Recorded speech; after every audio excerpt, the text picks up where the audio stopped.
pertanyaan atau mungkin ada ide terkait dengan penyelenggaraan pemilu di tahun 2029 yang akan datang. Oleh sebab itu penting bagi kami untuk melakukan konsolidasi demokrasi.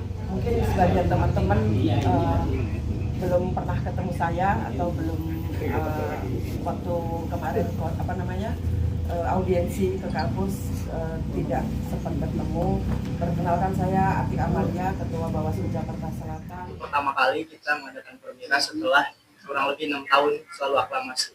Kita sudah aklamasi 6 tahun di Permira Fakultas. Itu menandakan adanya kejenuhan lah di mahasiswa untuk bisa berpartisipasi dalam pemilihan akademis atau mahasiswa yang punya daya kritis begitu ya, teman-teman Fakasek dan staf jajaran Bawaslu.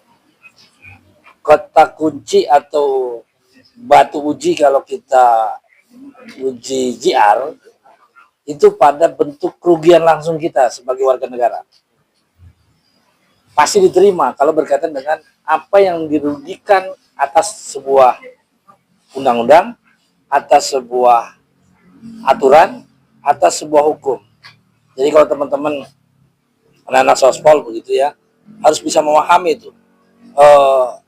Apa itu undang-undang, apa itu norma, apa itu hukum. Karena beda. Tapi sepanjang 3 makna tadi, kalau dalam bahasa teori hukum itu ada lex, ada juri, dan ada lege istilahnya. Harus paham di situ kerugian langsung kita apa. Nah sekarang saya ingin coba jelaskan singkat begini. Putusan MK 135 itu kan akhirnya membawa dampak terhadap DKI Jakarta. Jika IKN di tahun depan dinyatakan sebagai ibu kota negara, maka kalau rujukannya adalah Undang-Undang 7 saat ini, DKI akan kehilangan kursi dari 106 menjadi 85. Karena memang undang-undang menyebutkan kekhususan itu karena ibu kota negara. Kalau kita rujuk pada undang-undang itu kursinya 85. Karena kekhususan lah menjadi 106. Itu salah satu dampak dari dan tadi. Tapi memungkinkan kalau misalnya kekhususan Jakarta ini diberikan tambahan 25% dari 85, sehingga bisa saja di atas 85 begitu. Tapi pertanyaannya, oleh karena perubahan MK tadi akan memunculkan regulasi baru soal perubahan dapil. Nah, perubahan dapil ini kan dampaknya adalah masyarakat sebagai pemilih. Teorinya mendekatkan calon kepada rakyat. Tapi mendekatkan calon dari rakyat, apakah menguntungkan bagi rakyat atau tidak? Ya, artinya pemilih ya, kita sebagai pemilih. Oleh karena itu, apakah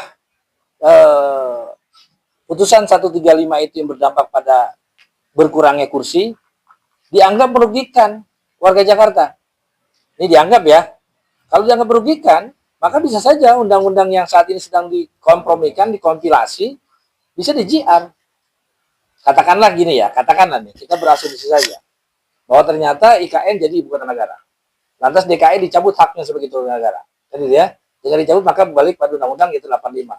Katakanlah undang-undang yang akan direvisi ini 7 menjadi kompilasi tadi, mengubah memang